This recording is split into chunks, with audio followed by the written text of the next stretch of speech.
உலகெங்கும் வாழும் மாதா தொலைக்காட்சியின் அன்பர்களே, உங்கள் அனைவரையும் வாழ்வு தரும் இறைவார்த்தை என்னும் இந்நிகழ்ச்சிக்கு வருக என்று மிகுந்த அன்போடு தந்தையர்கள் நாங்கள் இருகரம் குவித்து வரவேற்கின்றோம்.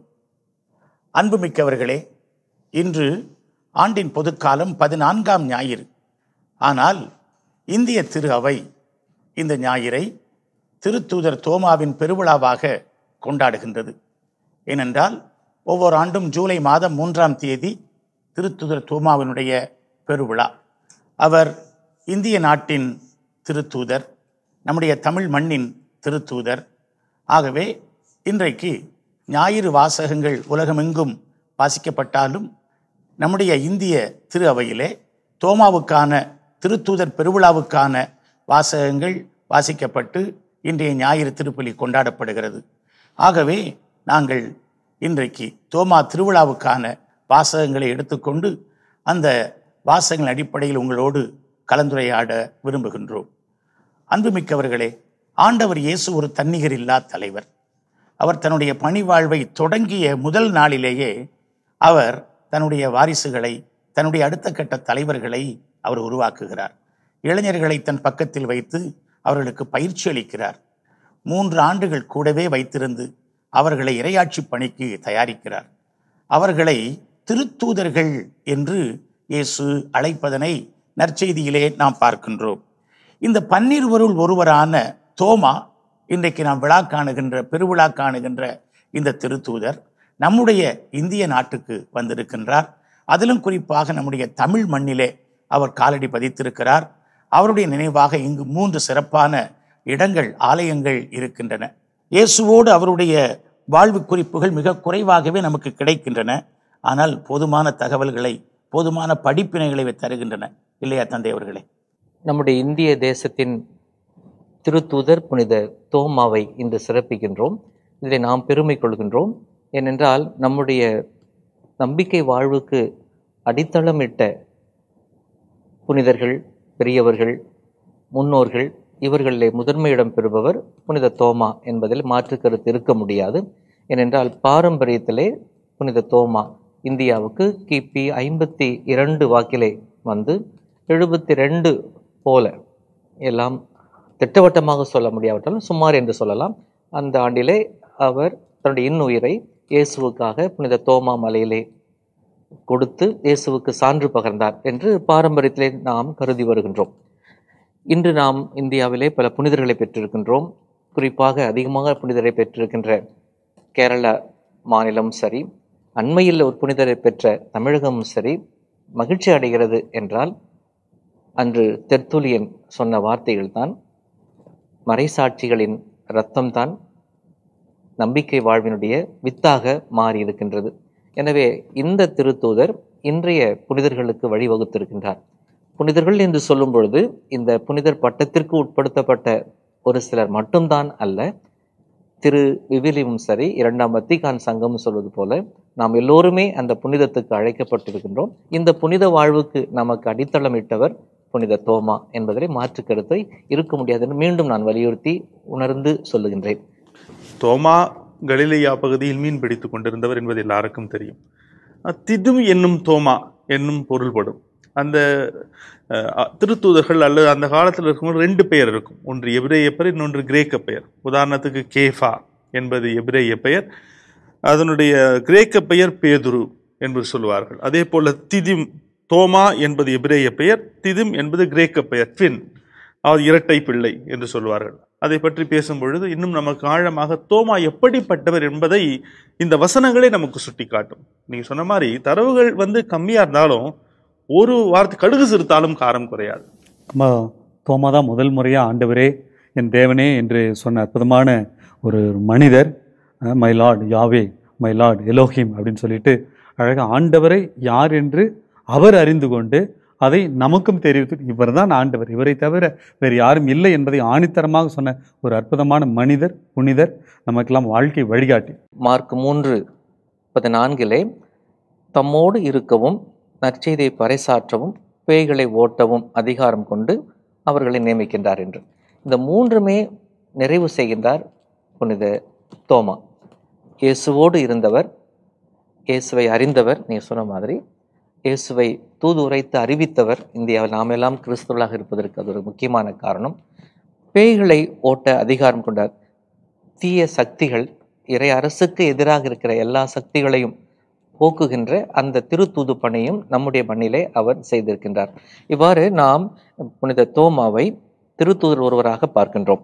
திருத்தூதர் பணிகள் பேதுருவையும் பவுலையும் முக்கியப்படுத்தினாலும் அதனுடைய துவக்கத்திலே முதல் அதிகாரம் 13ஆம் வசனத்திலேயே தோமா அங்கும் இந்த திருத்தூதர் பட்டியலிலே இடம்பெறுவதை பார்க்கின்றோம். யோவானை பொறுத்தவரை இயேசுடைய உயிர்ப்பின் பிற்பாடும் கூட இந்த இயேசுடைய இந்த காயங்களை பார்த்த அந்த நிகழ்வு, அதோடு கூட இயேசு திபேரியா கடல் அருகே தம்மை வெளிப்படுத்திய பொழுதும் தோமாவை அங்கும் நிறுத்துவார். இவ்வாறு தோமா இயேசுடைய வாழ்வோடு கரைந்திருப்பதை அவருடைய சிலுவைக்கு முன்னும் சிலுவைக்கு பின்னும், அதனால்தான் நம்மை முழுமையாக இயேசுவிடம் அழைத்து போகக்கூடிய ஒரு திருத்துதராக நாம் அவரை பெற்றிருக்கின்றோம் என்று நாம் மகிழ்ச்சி அடைகிறோம், பெருமைப்படுகின்றோம். திரு அவை இன்றைய நற்செய்தியாக யோவான் நற்செய்தி 20ஆம் அதிகாரம் 24 முதல் 29 முடிய உள்ள வசனங்கள். அந்த நிகழ்ச்சி நம்முடைய உள்ளத்தை தொடுகிற ஒரு நிகழ்ச்சி. ஏனென்றால் ஏற்கனவே இயேசு மற்ற சீடர்களுக்கு காட்சி கொடுத்தார். அவர்கள் சொன்னார்கள், நாங்கள் ஆண்டவரை கண்டோம் என்று. தோமா அடம் பிடித்தார். அவருடைய கைகளில் ஆணிகளில் ஏற்பட்ட தழும்பை பார்த்து அதில் என் விரலை விட்டு அவர் விழாவில் என் கையை இட்டால் அன்றி நான் நம்பவே மாட்டேன் என்று அவர் பிடிவாதமாய் இருந்தார். 8 நாட்களுக்கு பிறகு ஆண்டவர் மீண்டும் காட்சி கொடுக்கிறார். அவ்வாறு காட்சி கொடுக்கிற பொழுதுதான் தோமாவினுடைய சிறப்பான ஒரு பணி, தோமாவுக்கு சிறப்பான வெளிப்பாடு, தோமாவிடமிருந்து நமக்கு ஆழமான படிப்பினை எல்லாம் கிடைக்கிறது இல்லையா? அதாவது யோவான் நற்செய்தியின் சிறப்பு என்னவென்றால், ஒரு கேரக்டரை காட்டிட்டு எப்படி கொஞ்சம் கொஞ்சமாக அவர்கள் இயேசுவை அணுகி வருகிறார்கள் என்பதை காட்டுவார். உதாரணத்திற்கு சமாரிய பெண்ணாக இருக்கட்டும், அதே போல நத்தானியலாக இருக்கட்டும், கொஞ்சம் கொஞ்சமாக. அதே போல தோமாவனுடைய வாழ்க்கையில இந்த பகுதியை நாம் தெரிந்து கொள்ள வேண்டும் என்றால், உயிர் தெழுதல் பகுதி தெரிந்து கொள்ள வேண்டும் என்றால், அதற்கு முன்பாக அவரை பற்றிய தரவுகளின் அடிப்படையில் நாம் இன்னும் ஆழமாக தெரிந்து கொள்ளலாம். அதனுடைய படிப்பினையில் எதற்காக தோமா அந்த வார்த்தைகளை உதிர்க்கிறார், என் ஆண்டவரே என் கடவுளே என்ற வார்த்தை. முதல் தரவு என்னவென்றால், யோவான் நற்செய்தி 11ஆம் அதிகாரம் 16ஆம் வசனம். இந்த லாசர் இறந்து விட்டார். அந்த நேரத்தில் லாசர் உறங்கி கொண்டிருக்கிறார். நான் அவரை போய் எழுப்ப வேண்டும் என்று ஆண்டவர் சொல்லுகிறார். அந்த நேரத்தில் உறங்கிட்டு இருந்தால் நல்லதான் எல்லாம் மற்றவங்க சொல்றாங்க. அப்புறமேல அதை வெளிப்படுத்துகிறார். பாருங்கள் போவோம் என்று சொல்லுகிறார். உடனடியாக தோமாதான் பதில் சொல்லுகிறார். ஏன்னா அந்த இடத்துல போனால் என்ன நடக்கும் என்பது அவர்களுக்கு தெரியும். அந்த நகரத்திற்கு போனால் ஆண்டவரை கொண்டு விடுவார்கள் என்று தெரியும். அந்த நேரத்தில் தோமா சொல்லுகின்ற வார்த்தை, நாமும் செல்வோம் அவரோடு இறப்போம். அதாவது ஒரு தைரியசாலியான தோமாவை நான் பார்க்கிறேன். நம்மளுடைய திருத்தந்தை, மறைந்த திருத்தந்தை புனித 2ஆம் John Paul apostolic pilgrimage to India 1986ஆம் ஆண்டு வந்த பொழுது, பிப்ரவரி 5ஆம் நாள் வந்த பொழுது அவர் சொன்ன அருமையான ஒரு வார்த்தை, இந்த வார்த்தையை தான் எடுத்தார். நாமும் செல்வோம் அவரோடு இறப்போம். அதை வச்சு சொல்லுகின்ற வசனம் என்னவென்றால், தோமையார் இயேசுவோடு இருக்க விரும்பினார். இயேசுவோடு இருக்க மட்டுமல்ல, இயேசுவை போல இறக்கவும் விரும்பினார் என்று சொல்லுகின்ற வார்த்தை, அந்த ஒரு கிறிஸ்துவுக்காக நற்செய்திக்காக உயிர் துறந்தது, மறைசாட்சியாக மாறியது, இது தோமா மலையில் நிறைவேறியது அப்படின்னு கடைசியா சொல்லுவார். Let us love Jesus as Thomas loved. தோமையார் எப்படி ஆண்டவரை அன்பு செய்தாரோ அதை போல் அன்பு செய்வோம். வாருங்கள் செல்வோம், நாமும் அவரோடு இறப்போம். அதான் முதல்ல அந்த அளவு ஒரு தைரியசாலியாக நான் பார்க்கிறேன். யோவான் தன்னை பற்றி சொல்லும் பொழுது இயேசுவை அன்பு செய்த அல்லது இயேசு அன்பு செய்த மியூச்சுவலா 2 பேருமே பரஸ்பர அன்பை பற்றி சொல்லுவார். ஆனால் அவர் கூட எங்கேயுமே இந்த மாதிரி ஒரு வார்த்தையை சொல்லலை. அவரோடு சென்று சாவோம் என்று சொல்லுகிற அளவுக்கு அவர் மீது ஒரு அலாதி பற்று, பிரியம், சீடத்துவ உறவு, நெருக்கம், இதை நம்ம அதை உணர முடிகின்றது. இந்த 3 மலைகள் நம்முடைய தமிழகத்திலே இந்த தோமாவுடைய பக்தியை வளர்க்கின்ற 3 இடங்கள், மைல்கல்கள் என்று சொல்லலாம். ஒன்று சின்னமலை என்று சொல்லுகிற கிண்டிக்கு அருகில் இருக்கின்ற சின்னமலை, இன்னொன்று பெரிய மலை என்று சொல்கிற பரங்கி மலை என்று சொல்கிற தோமையார் மலை, 3வது சாந்தோமில் இருக்கிற அவருடைய கல்லறை. 3 இடங்கள் என்று தமிழகத்திலே குறிப்பிடுவார்கள். 3 இடமும் மக்கள் தோமையார் பக்தியிலே வளர்ந்து இன்னும் அதிலே வளர்ந்து கொண்டிருக்கிற இடமாக அது இருக்கின்றது. நிறைய பேர் தங்கள் உள்ளத்தில் பகை, வெறுப்பு, தங்கள் உள்ளத்தில் பழி வாங்குதல், வெஞ்சினம் இவற்றை கொண்டு அவர்கள் வாழ்ந்து கொண்டிருக்கிறார்கள். கிறிஸ்தவ வாழ்க்கை அப்படிங்கிறது இப்போ நம்ம பார்க்கிற பொழுது மன்னிப்பு தான். ஆண்டவர் வந்து உயிர்த்தவர்களுக்கு சீடருக்கு காட்சி கொடுக்கிற பொழுது அவர் சொல்கிற வார்த்தை, நீங்களுடைய பாவங்களை மன்னிப்பவர்களை மன்னிக்க பெறும். அந்த அதிகாரத்தை தான் அவர்களுக்கு கொடுக்கிறார்.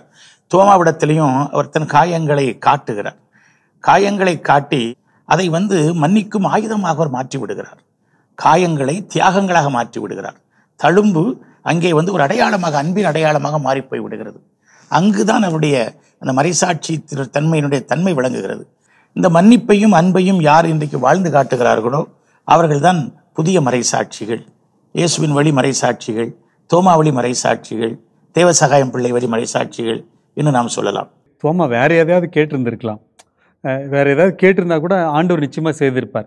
செங்கடல் இன்னொரு டைம் 2 பிள்ளைங்க, இல்லை காற்றையும் கடலை அடக்குங்க, இல்லை 5 அப்பத்தை கொடுத்து 5 லட்சம் பேருக்கு நீங்கள் உணவு கொடுங்க, இப்படிலாம் செய்தாதான் நான் ஆண்டவரை நம்புவேன் அப்படின்னு சொல்லாமல் அந்த தழும்பை நான் பார்க்க வேண்டும், அதை நான் தொட்டு பார்க்க வேண்டும், அதில் தான் என் விசுவாசம் இருக்கிறது அப்படின்னு கேட்பது ஒரு பெரிய ஆச்சரியமாக இங்கே இருக்கிறது. திருத்தந்தை பெனடிக்ட் 16ஆம் பெனடிக்ட் சொல்லுவார், இயேசுவை முகத்தினை வைத்து அல்ல தழும்பினை வைத்து அடையாளம் கண்டுகொள்ள வேண்டும்.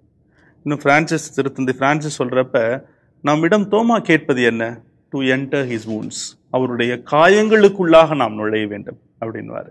இந்த காயங்கள்லாம் என்னென்ன, இந்த மறைசாட்சிய வாழ்வு காயங்கள்லாம் என்னென்ன அப்படின்றது திருத்தந்தை பிரான்சிஸ் சொல்லும் பொழுது, பசியா இருந்தேன் எனக்கு உண்ண கொடுத்தீர்கள், தாகமா இருந்தேன். அதான் இன்னைக்கு நாம் பார்க்குற காயங்கள்.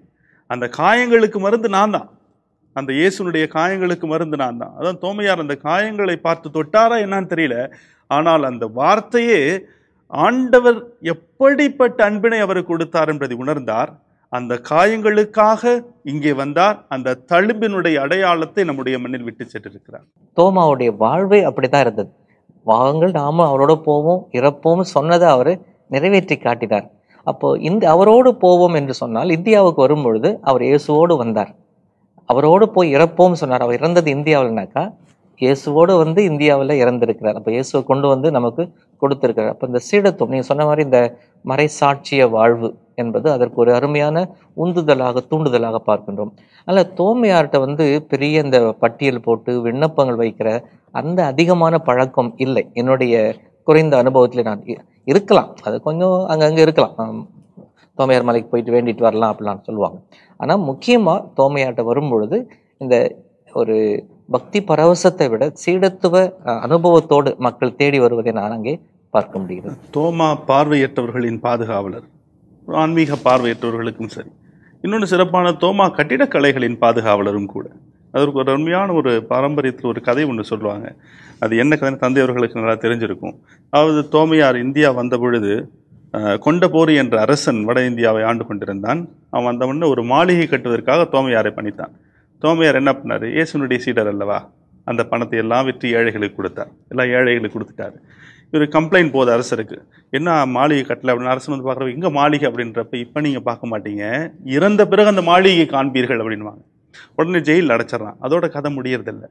அரசனுடைய தம்பி காத் என்பவர் நோய்வாய்ப்பட்டு இறந்துடுறாரு. அரசன் வந்து அந்த தம்பி மேல் ரொம்ப அன்பு வச்சிருக்கிறார். அவருக்கு ஒரு பெரிய கல்லறை செய்யணும் அப்படின்னு ஆசைப்படுறாரு அரசன். அந்த சமயத்தில் அந்த இறந்தவருடைய ஆன்மாவை வானகத்தூர் எடுத்துகிட்டு போகிறப்ப ஒரு பெரிய அரண்மனையை காட்டுறாங்க விண்ணகத்தில். காட்டின உடனே, இது யாருடைய அரண்மனை, எனக்கு இந்த இடத்துல ஒரு இடம் கொடுக்குறீங்களா அப்படின்னு. இது உன்னோடது இல்லை, உங்கள் அண்ணனுடையது. உங்கள் அண்ணன் கீழே செஞ்ச புண்ணியங்கள்லாம் இங்கே வந்து மாளிகையாக இருந்தது, தோமையார் செஞ்சதுனால மாளிகையாக வந்திருக்குது அப்படின்னு. ஐயோ அப்படியா, நான் எங்கள் அண்ணன்ட்ட போய் சொல்லணும், அந்த ஆண்டவருடைய அடியாரை துன்பப்படுத்திட்டு இருக்கிறாரு அப்படின்னு ஒன்று. திருப்பி வந்துடுறாராம். திருப்பி வந்த பிறகு அவர் சொல்லுவாராம், அண்ணா நீ செஞ்ச காரியங்களில் உன்னுடைய அரச மாளிகையில் ஒன்று நாங்கள் பார்த்தேன், நான் எனக்கு எல்லாத்தையும் செய்வேன், அந்த மாளிகை எனக்கு கொடுத்துருவியா அப்படின்னு கேட்டாராம். அரசனுக்கு ஒன்றுமே புரியல. என்னடா அந்த மாளிகை அப்படின்னப்ப, நீ செஞ்ச புண்ணியங்கள் தான், இந்த தோமையார் வழியா அந்த ஏழைகளுக்கு கொடுத்த காணிக்கையெல்லாம் இன்னைக்கு இந்த விண்ணகத்துல வந்து ஒரு அரச மாளிகையா இருக்குது என்று சொல்லி ஒரு கதையை சொல்லுவார். உலகத்திலேயே திருத்தூதர்களில் 3 கல்லறையின் மேல் கோவில் கட்டப்பட்டிருக்கிறது. முதலாவது பேதுரு, அது வத்திக்கானில் இருக்கிறது. 2வது தோமா, சென்னை வங்க கடற்கரை ஓரத்திலே அவருக்கு பசிலிக்கா கட்டப்பட்டிருக்கிறது. 3வது யாக்கோபு, அவருக்கு ஸ்பெயின் நாட்டிலே கட்டப்பட்டிருக்கிறது. இந்த தோமா அனுபவத்தை பார்க்கும் பொழுது அதே 20ஆம் அதிகாரம் யோவானிலே இன்னொருவரும் அதே போல உயிர்த்த ஆண்டவரை தொடுவதற்காக ஆசைப்படுகிறார். மகதலா நகர் மரியா. அதே மாதிரி அவரே ஆண்டவர் அப்படின்னு சொல்றாரு, நீ என்ன பிடிச்சிட்டு இருக்காத, போய் எல்லார்ட்டும் சொல்லு. அதே மாதிரி தோமாவும் இயேசுவை தொடர்றதுக்கு ஆசைப்பட்டாரு. நீ இது இல்லை, அதை விட முக்கியமானது அங்கே போகணும் அப்படின்னு சொல்லிட்டு ஆண்டவர் தன்னை நெருங்கி வந்தவர்கள் எல்லோரையும் தன் மக்களிடம் அனுப்பி வைக்கின்ற அந்த திருத்தூது பணிக்கு அவர்களை, ஏன்னா யாரெல்லாம் இயேசு அதிகமாக அன்பு செய்து நெருங்கி வந்தார்களோ அவர்கள் அதே வீச்சோடு அதே ஆர்வத்தோடு இயேசுவை ஊருக்கும் உலகுக்கும் அறிவிக்க வேண்டும் என்று. நீங்கள் சொன்னது மாதிரி தோமா வந்து நம்முடைய தமிழக மண்ணில் மட்டுமல்ல, அண்மையில் அருகாமையில் இருக்கிற கேரள மாநிலத்திலே அவருடைய பக்தி மிக மிக பிரபலியமானது. மக்கள் அதில் ரொம்ப ஊறி பரவசப்பட்டு போயிருக்கிறார்கள். அதையும் நாம் இந்த நேரத்தில் அங்கீகாரம் செய்கின்றோம். இந்த இடத்துல எனக்கு ஒரு கேள்வி வருகிறது. தோமா இயேசுவை பார்த்து நீரே என் ஆண்டவர், நீரே என் கடவுள் என்று சொல்லுகிறார். இயேசு மீண்டும் அவரிடத்தில் ஒரு அழகான பதிலை சொல்லுகிறார். அந்த பதில் நம்ம எல்லாருக்கும் இன்றைக்கும் படிப்பினையாய் பாடமாய் அமைகிறது. நீ என்னை கண்டதால் நம்பினாய், காணாமலே நம்புவோர் பேறு பெற்றோர். இந்த பகுதியை நம்ம ஏற்கனவே ஒரு முறை உயிர்த்த ஆண்டவர் அந்த சமயத்தில் ஞாயிற்றன் நாம் சிந்தித்து பார்த்தோம். அதாவது யோவான் நற்செய்தி எழுதப்பட்ட காலம் வந்து முதல் நூற்றாண்டின் இறுதியில் மறை கழகம் அதிகமாக பரவிட்டு இருந்த அந்த சூழ்நிலை எழுதப்பட்டது. அந்த நேரத்தில் இயேசுவோடு இருந்தவர்கள் யோவானை தவிர யாருமே இல்லை. இயேசுவை நேரடியாக பார்த்தவர்கள் எல்லாம் நிறைய பேர் இறந்துட்டாங்க. அதனால் அப்போ வாழ்ந்த கிறிஸ்தவர்கள் மத்தியில் மிகப்பெரிய கேள்வி, இயேசுவை நாங்கள் பார்க்கல, நீங்கள் மட்டும் தான் பார்த்துருக்கு, இப்போ எல்லாருமே இறந்துட்டாங்க, அப்போ அவர் இப்போ பெரிய சிக்கலை நாங்கள் மாட்டிட்டு இருக்கிறோம், அப்போ உண்மையிலே ஆண்டவர் இருக்கிறாரா என்ற பல்வேறு வகையான கேள்விகள். அதை வைத்துதான் யோவான் இந்த அருமையான பதிலை தருகிறார். இது அந்த காலத்தில் வாழ்ந்த மக்களுக்கு மட்டுமல்ல, நமக்கும் சேர்த்துதான் அந்த பதிலை தருகிறார். என்னை கண்டதால் நீ நம்பினாய், காணாமலே நம்புவோர் பேறு பெற்றோர். அப்ப நம்ம அந்த பேறு பெற்றோர் இதுல இருக்கிறமான்றது ஒரு மிகப்பெரிய கேள்விக்குறி. ஆனால் ஆண்டவர் நம்மை பேறு பெற்றவராக பார்க்கிறார். ஏன்னா நம்ம காணாமலேயே அவரை நம்பிக்கொண்டிருக்கிறோம். கிறிஸ்தவம் என்பது யூதர் சமயத்தின் ஒரு உட்பிரிவு என்கிற ஒரு கண்ணோட்டம் தொடக்க காலத்திலே சிலருக்கு இருந்தது. ஆனால் கிறிஸ்தவம் என்பது தனித்துவமானது. அது யூத சமயத்தின் பின்னணியை கொண்டு பறந்து விரிந்து உலகத்தில் உள்ள அனைவருக்குமானது, எல்லாருக்குமானது, எல்லாரையும் ஈர்ப்பது என்கிற கருத்து படிப்படியாக புரிந்து கொள்ளப்பட்டது. அந்த புரிதலிலே இந்த திருத்தூதர்களுள் முதல்வராய் விளங்குகின்ற பேதுரு ஒரு பெரிய அனுபவத்தை பெறுகிறார். அதுதான் இன்றைய முதல் வாசகமாக நமக்கு தரப்படுகிறது. அதாவது பிற இனத்தவராகிய கொர்நேலியு என்பவருடைய வீட்டிற்கு அவர் செல்லுகின்றார். அந்த இல்லத்திலே நடைபெறுகிற நிகழ்ச்சிகள் அவருடைய வாழ்க்கையை மாற்றிவிடுகின்றன. அவருடைய குறுகிய எண்ணத்தை அகற்றிவிடுகின்றன. கிணற்று தவள பார்வையை அவரிடமிருந்து நீக்கி ஒரு பொது பார்வை, பிற இனத்தவரும் ஆண்டவருக்கு உரியவர்கள் என்கிற கருத்தினை அழகாக கொடுக்கிறது. இந்த பகுதியை ஜென்டைல் பெண்டகாஸ்ட், அதாவது புற இனத்து பெந்தகோஸ் என்று கூட அழைப்பார்கள். இது டபுள் கன்வர்ஷன், 2 வகையான மனமாற்றம். ஒன்று, பேதுரு அந்த யூத சட்டத்திட்ட பாரம்பரியத்திலிருந்து மனம் மாறுகிறார். இன்னொன்று, கொர்நேலியு கிறிஸ்தவராக மனம் மாறுகிறார். நல்ல அருமையான ஒரு பகுதியை தத்துருவமாக கொடுத்திருப்பார்கள். ஒவ்வொரு திருத்தூதருக்கும் இருக்க வேண்டிய அருமையான பண்பு என்னவென்றால், கடவுள் எப்படி ஆள் பார்த்து செயல்படுவதில்லையோ அதே போல் அந்த திருத்தூதர்கள் சமத்துவம் நிறைந்தவர்களாக, அதே நேரத்தில் ஒற்றுமையின் விரும்பிகளாக இருக்க வேண்டும் என்பதைத்தான் இன்றைய வாசகம் மையப்படுத்துகிறது. இன்றைய வாசிக்கப்பட்ட அந்த முதல் வாசகத்தில் நாம் பார்க்கிறோம், பேதுரு சொல்ல அவர்களை பார்த்து, திருத்தூதர்கள் பணிகள் 10:28 ஒரு யூதன் பிற குலத்தவரிடம் செல்வதும் அவர்களோடு உறவாடுவதும் முறைகேடு என்பதை நீங்கள் அறிவீர்கள். ஆனால் யாரையும் தீட்டுள்ளவர்கள் என்றோ தூய்மையற்றவர் என்றோ சொல்லக்கூடாது என கடவுள் எனக்கு காட்டியிருக்கிறார். அப்போ ஆண்டவருடைய அனுபவம், ஆண்டவருடைய மீட்பு செயல் அப்படின்றது வெறும் யூத குலத்திற்கு மட்டுமல்ல, பிற இனத்தார், உலகத்தில் இருக்கக்கூடிய அத்தனை பேருக்கும். அதனால தான் ஆண்டவர் சொல்ல, என்னை கண்டதால் நீ நம்பினாய், காணாமல் நம்புவோர் பேறு பெற்றோர். நம்ம எல்லோருமே அந்த பேறு பெற்றோர்களுடைய அந்த லிஸ்ட்டில் நம்பினா வந்துடுவோம். அதனால் அந்த ஆண்டவருடைய மீட்பு செயல் என்பது உலகத்தில் இருக்கக்கூடிய அத்தனை பேருக்கும் அப்படின்றத பேதுரு அழகாக இங்கே வாழ்ந்து காட்டுகிறார். நம்முடைய திருத்தூது பணி ஒரு புறம், திருத்தூது மனப்பாங்கு, மனப்பக்குவம் ஒரு புறம். அது சொல்லுவாங்க. நம்ம எல்லோருக்கும் அந்த திருத்தூது ஆர்வம் இருக்க வேண்டும். எனக்கு ரொம்ப பிடிச்சது நம்முடைய முன்னாள் திருத்தந்தை புனித 2ஆம் ஜான் பால். அவர் செல்லுகின்ற இடங்கள்லாம் முதலில் விமானத்திலிருந்து இறங்கியவுடன், தரையில் கால் வைத்தவுடன் குனிந்து அந்த இடத்தை முத்தம் செய்வார். அது இந்தியாவில் நாம் பார்த்தோம், இந்தியாவுக்கு வந்த பொழுது நாம் பார்க்கின்றோம். அதனுடைய காரணம் என்னவென்றால், நான் இயேசுவை அங்கு எடுத்து செல்லவில்லை, அங்கு இருக்கின்ற ஆண்டவருடைய பிரசன்னத்தை நான் உணர்ந்து நான் அங்கே வழிபடுகின்றேன். எனக்கு முன்னாலே ஆண்டவர் அங்கே இருக்கிறார். அதுதான் அந்த திருத்தூதன் மனநிலை நான் சொல்லும்போது, நான் என்னமோ என் பாக்கெட்டில் என் சொத்தா நான் வச்சிருக்கிறதுக்கு கொண்டு போய் கொடுக்கறது மிஷினரி ஸ்பிரிட் அல்ல. அது திருத்தூது மனப்பான்மை அல்ல. ஆண்டவருடைய பிரசன்னம் எல்லா இடத்திலும் இருக்கிறது. அதை உணர்ந்து அதை உணர வைப்பதும் அதுதான் நம்முடைய திருத்தூது பணியாக இருக்க பார்க்கின்றோம். அப்படி பார்க்கும் பொழுது இந்த திருவிழாவுக்கு, நம்முடைய தோமா புனிதருடைய திருத்தூதருடைய விழாவுக்கு ஏன் இந்த வாசகம் அவர் எடுத்து கொடுத்திருக்கு நான் யோசிக்கும் பொழுது அதான் சொல்றேன். அவர் இந்த மண்ணுக்கு வந்தது எதற்காக என்று சொன்னால், இங்க இருக்கவங்க யாரு, எந்த இனம், எந்த ஜாதி, எப்படிப்பட்டவங்க என்பதற்காக அல்ல. இறைவனுடைய பிரசன்னம் எல்லோருக்கும் சொந்தமானது.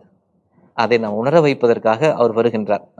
இந்த திருத்தூதரை ஆண்டவர் எப்படி பயன்படுத்தினார் என்பதற்கு இந்த வாசகம் மிக அருமையாக.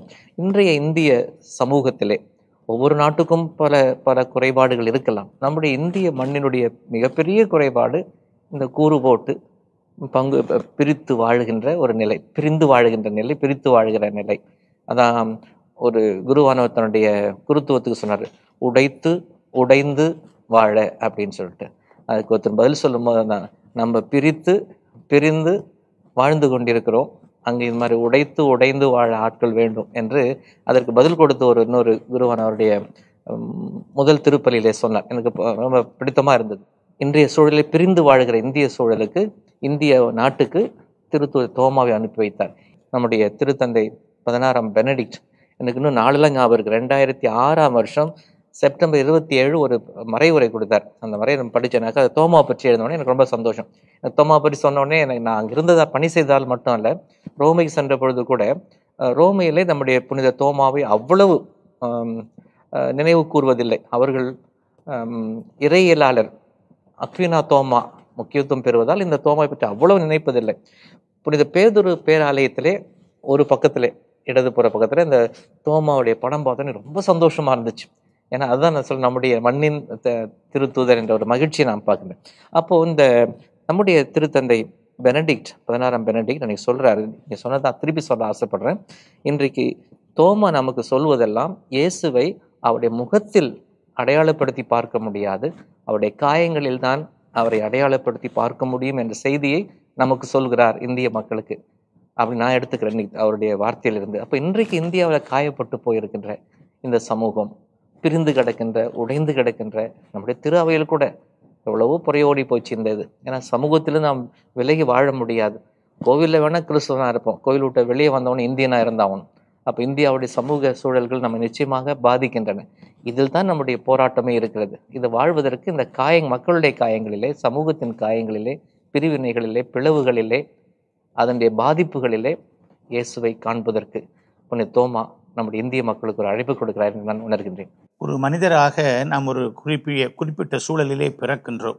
அதற்கான ஒரு முத்திரை நமக்கு இருக்கிறது. பேதுருவை எடுத்துக்கொள்ளுங்கள், அவரும் பலவிதமான பலவீனங்களை கடந்துதான் இந்த அனுபவத்தை பெறுகிறார். பவுலடியாரை எடுத்துக்கொள்ளுங்கள், அவரும் அந்த யூத பின்னணியில் உள்ள அந்த அனுபவங்களை கடந்துதான் கிறிஸ்துக்குள்ளாக புது அனுபவத்தை பெறுகிறார். பேதுரு பெறுகிற அந்த அனுபவம் ஒரு பெரிய அக விடுதலை, ஆவியானவருக்குள் நிகழ்த்திய ஒரு மிகப்பெரிய ஒரு மாற்றம்.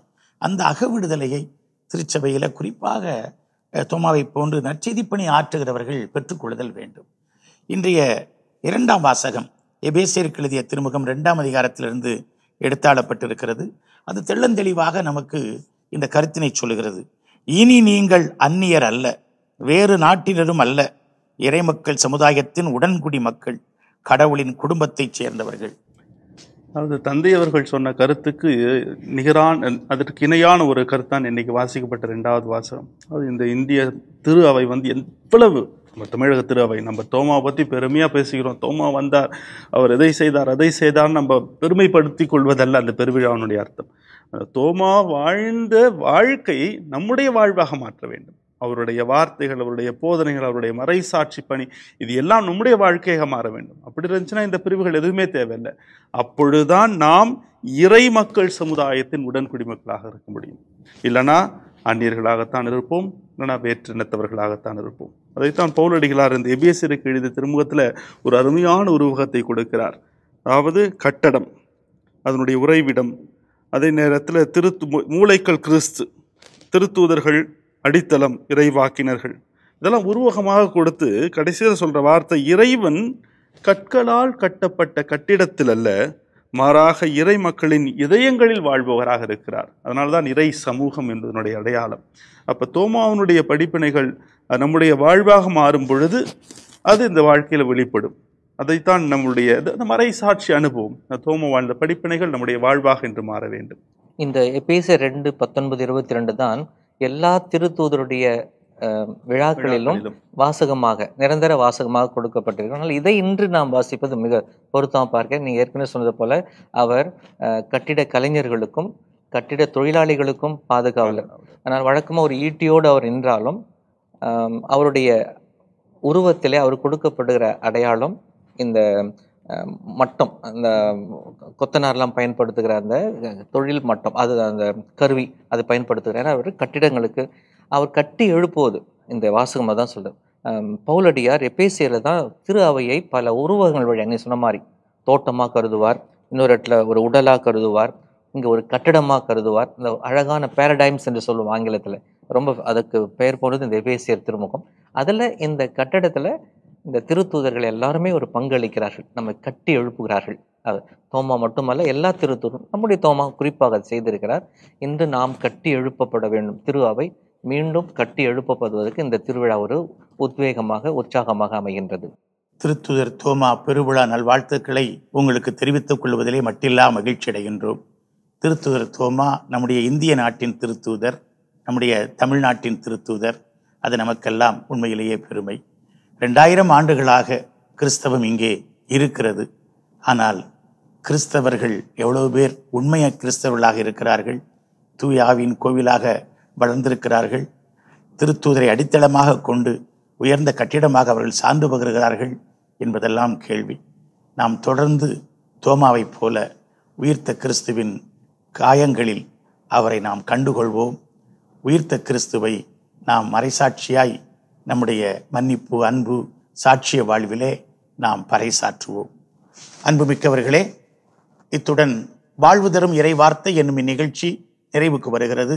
உங்களிடமிருந்து அடுத்த நிகழ்ச்சி வரை தந்தையர்கள் நாங்கள் விடைபெறுகிறோம். இயேசுவுக்கு புகழ், இயேசுவுக்கு நன்றி, மரியே வாழ்க.